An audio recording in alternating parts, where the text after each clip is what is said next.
Ladies and gentlemen of the Action Army, what is going on, and welcome to another episode of Answers for Athletes. In today's video, Cash and I are going to explain to you 5 reasons why your vertical jump might not be increasing. So if you're a non-responder to vertical jump training or a poor responder to vertical jump training, we're going to explain to you why so that you can start getting these vertical jump gains. Also, bear with me, his nap is coming up, so I hope I can post this video, do this video. Can we do it?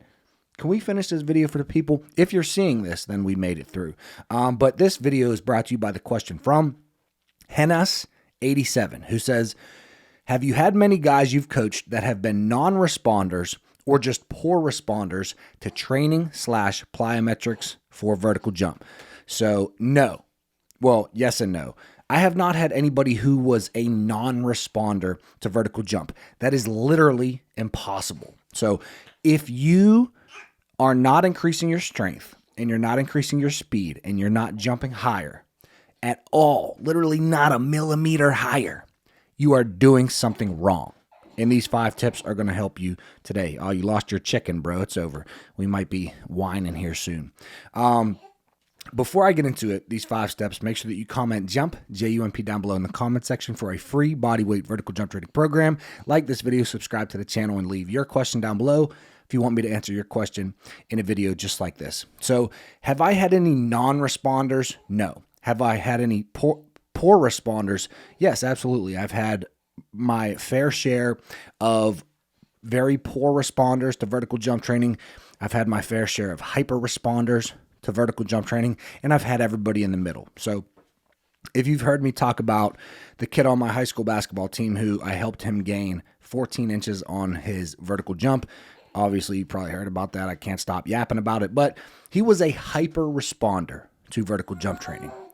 Now, I also have 2 examples that I'm going to give you of athletes who they're the top, well, some of the top athletes, some of the top basketball players in Pittsburgh. One just graduated high school. The other one, who is a non-responder, not a non-responder, a poor responder to vertical jump training. He is a junior in high school. He's top 10 in Pittsburgh, and his dad was a McDonald's All-American, and there's some pressure to help him start dunking and playing above the rim. And I have not yet been able to do so. So he can get some dunks, but he's not dunking everything consistently. Now, I'm going to talk to you a little bit about these 5 steps and my plan. So, number 1, if you are not seeing gains on your vertical jump, if you think you are a poor responder to vertical jump training, we're just going to get this one out of the way. Make sure that you are progressive overloading. I'm not going to yap about this one because there's only one thing that I yap about more than helping that athlete gain 14 inches on his vertical, and that is progressive overload. But that is because progressive overload is the number one thing that you need to be doing to increase your vertical jump. Listen to this. Progressive overload, deliberate practice when it comes to skill, pushing outside of your comfort zone. That is the key to life. If you are not pushing outside of your comfort zone in every aspect of life, then you're staying the same. And this goes for vertical jump training. So step number 1, just be sure that you are tracking everything and that you are making sure that you are getting stronger and you are getting faster. So make sure that you are tracking everything. A lot of people make the mistake where they just don't track their plyos. They don't track their weights and then a lot of people track their weights, but they don't track their plyos. You have to be measuring everything. You have to be fanatic. You have to be nuts about tracking your every single exercise that you do and trying to improve that every single time. That is step number 1.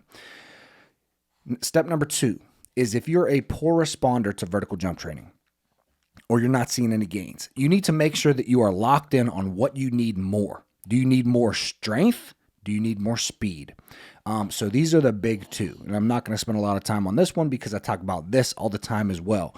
So I know, Cash, we're going to finish this video. We got to, listen, we got to do this for the people. Listen, you want to say something? Come on.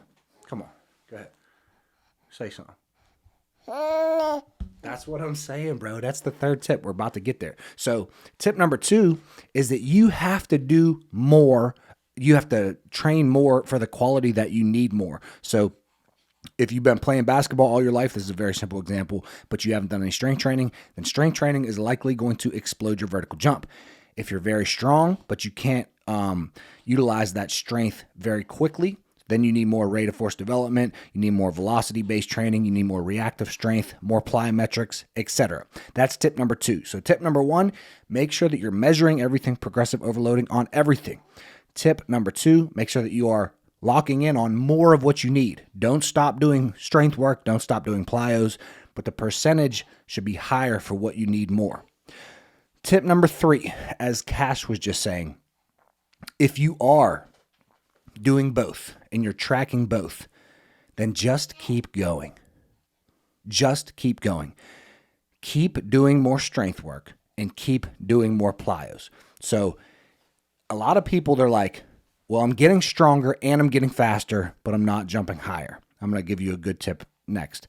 I made a full video on this, but you need to continue to track your KPIs, key performance indicators, aka measuring, and just keep going. Just keep getting stronger. Just keep getting faster. And likely one of these next 2 tips will help you out. Tip number 4, add in more reps of max jumping. A lot of the times when athletes are getting stronger and they're getting faster, but they're not jumping higher, it's because they're not getting enough reps of the specific skill that they are trying to improve, aka jumping. So do more reps of jumping. You need to continue to learn how to transfer that horizontal force into horizontal momentum into vertical momentum. Like, you need to put them together. Strength, speed, what is going to connect the dots? What's going to connect that and fix that broken link in the chain? Skill, technique. That is the third piece to the puzzle. You have strength, you have speed. The way that you utilize these better together is more reps of jumping. Get better at that specific skill, bro. We're almost done. Come on, Cash. We are so close. Tip number 5 is, this is one of the biggest mistakes that I made when I was younger, when I was a young trainer. Come on, Cash. We got this, buddy. Look, say one more word. Say something else. Say something. No, don't, come on, bro. You can't eat the microphone. Don't eat the microphone. That ain't what we's doing. So, tip number 5, one of the biggest mistakes that I made as a trainer. You may need a deload, a back off, or just less volume in general. Sometimes people are training the right way. They're moving all the KPIs. They're getting stronger. They're getting faster. They're getting enough reps of jumping, but you're just doing too much. You're not allowing for rest so that super compensation can occur, so that your body can see the results of all the work that you are doing. So sometimes you just need a deload and then a back off, so way less volume, but keep the intensity high, like a taper in your training, or sometimes you just need way less volume. A lot of athletes are just doing too much. And once again, their body just doesn't have time to rest. I see this with a ton of athletes. I used to do this, and I thought athletes would be poor responders to vertical jump, but I was just pushing them too hard without a break. Too much volume all the time, so their body never had a chance to rest, recover, and see the gains from everything that we had been doing. Anyways, I'm going to go because Cash needs a nap. As you could see, we tried to speed through this video, but hopefully this was valuable for somebody out there. But these are 5 reasons and 5 tips to help you if your vertical jump is not increasing. Like this video, subscribe to the channel, get my vertical jump secret system. And yeah, we'll see you tomorrow at 9 a.m. Eastern Standard Time. Peace.